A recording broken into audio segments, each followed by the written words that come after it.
Shalom, jumpa lagi di Klavo Sukacita. Bapak Ibu pendengar Klavo Sukacita yang diberkati Tuhan, bagian firman Tuhan bagi kita di hari ini terambil dalam kitab Perjanjian Baru, Injil Matius pasal 26 ayat yang ke-22 dan ayat 23. Sebelum kita membaca bagian firman Tuhan, marilah kita berdoa. Kami bersyukur kepadamu ya Tuhan Allah untuk kehidupan kami di hari ini. Kami boleh menikmati berkat Tuhan, hikmat Tuhan taruh bagi kami untuk melakukan segala aktivitas kami. Bapa di sorga, saat ini juga kami bersyukur karena kami diberi kesempatan untuk membaca, mendengar, dan merenungkan firman-Mu. Berilah bagi kami pengertian sehingga kami mampu memahami maksud Tuhan bagi kami lewat kebenaran firman Tuhan yang hendak kami baca, kami dengar, dan disampaikan oleh hamba-Mu. Biarlah firman-Mu menjadi berkat bagi sekalian kami yang mendengarkannya lewat channel Klavo Sukacita. Di dalam nama Tuhan kami Yesus Kristus firman yang hidup kami berdoa. Amin. Injil Matius pasal 26 ayat 22 sampai 23 dengan perikop pembacaan Yesus makan Paskah dengan murid-muridnya. Ayat yang ke-22 dan 23, dengan sangat sedih berkatalah mereka seorang demi seorang kepadanya, "Bukan aku ya Tuhan." Ia menjawab, "Dia yang bersama aku mencelupkan tangannya ke dalam mangkuk ini, dialah yang akan menyerahkan aku." Demikianlah bagian firman Tuhan bagi kita di hari ini. Bapak Ibu Saudara yang diberkati Tuhan, tema yang hendak kita renungkan, Allah tahu isi hati manusia. Tema kita, Allah tahu isi hati manusia. Dari tema ini maka bisa kita mengetahui bahwa Allah mengetahui apa yang kita pikirkan dan apa yang hendak kita lakukan. Pertanyaannya, mengapa Allah mengetahui isi hati kita? Sebab dialah yang menjadikan kita dengan tangannya sendiri. Maka dia pula lah yang mengetahui isi hati kita, sehingga tidak ada yang dapat kita sembunyikan daripadanya.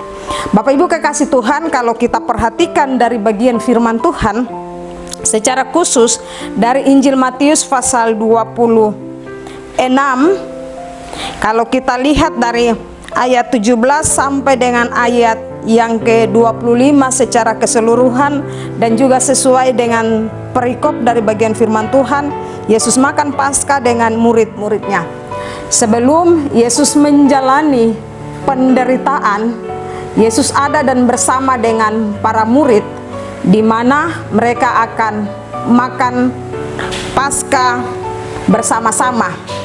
Sehingga kalau kita perhatikan dari bagian firman Tuhan, Yesus memerintahkan atau menyuruh para muridnya pergi untuk menyiapkan rumah atau menyiapkan tempat untuk di sana mereka akan makan bersama. Di sana mereka akan makan bersama dengan Yesus. Di situ juga Yesus akan berbicara kepada para murid tentang apa yang akan ia alami. Sebelum penderitaan itu dialami oleh Yesus, lebih dahulu Yesus menyampaikan kepada para murid, dan Yesus juga menyampaikan bahwa nanti di antara mereka ada yang menyerahkan Yesus. Lalu para murid ini, kalau kita perhatikan di ayat yang ke-22, dengan sangat sedih berkatalah mereka seorang demi seorang kepadanya, "Bukan aku ya Tuhan." Mereka katakan, "Tuhan, bukan saya nanti serahkan Tuhan." Tetapi Yesus mengetahui di antara mereka ada yang nanti menyerahkan Yesus. Sehingga di ayat yang ke-23 dikatakan, ia menjawab, "Dia yang bersama aku mencelupkan tangannya ke dalam mangkuk ini, dialah yang akan menyerahkan aku." Dan pada akhirnya Yudas yang mencelupkannya di dalam mangkuk atau cawan itu. Bapak Ibu kekasih Tuhan, dalam perjalanan kehidupan kita tidak ada sesuatu yang dapat kita sembunyikan daripada Tuhan. Baik pikiran kita, perkataan kita, atau apapun yang nantinya kita buat, kita belum melaksanakan, tetapi Tuhan sudah mengetahui. Tuhan sudah mengetahui jalan pikiran kita, apa yang nanti kita perbuat. Sebab Tuhan Tuhan yang menjadikan kita, maka Dia tahu isi hati kita, Dia tahu pikiran kita. Nah, oleh sebab itu, ketika kita mau melakukan sesuatu, kita lakukan sesuatu yang baik, yang berkenan kepada Tuhan. Sebab Tuhan mengenal dan mengetahui isi hati kita. Menjalani minggu-minggu sengsara Tuhan Yesus, Bapak Ibu dan saya, kita semua diajak oleh kebenaran firman Tuhan yang telah kita baca, kita dengar, kita renungkan. Marilah menjalani minggu-minggu kesengsaraan ini, kita dapat memaknai dengan sungguh-sungguh. Ketika Yesus berkorban untuk menyelamatkan kita, maka respon kita, kita harus melakukan yang terbaik. Tidak ada seorang pun yang mampu bersedia untuk mengorbankan hidupnya untuk banyak orang. Bapak, Ibu, dan saya, pasti tidak mungkin kita melakukan hal itu. Tetapi Yesus mampu melakukan itu. Yesus mampu untuk menyelamatkan kita. Karena Yesus taat atas kehendak, atas perintah Allah untuk menyelamatkan umat manusia. Sebab Allah tidak merancangkan manusia untuk hidup di dalam dosa, tetapi Allah merancangkan manusia untuk hidup dalam damai sejahtera. Sehingga Allah menyelamatkan manusia dari dosa.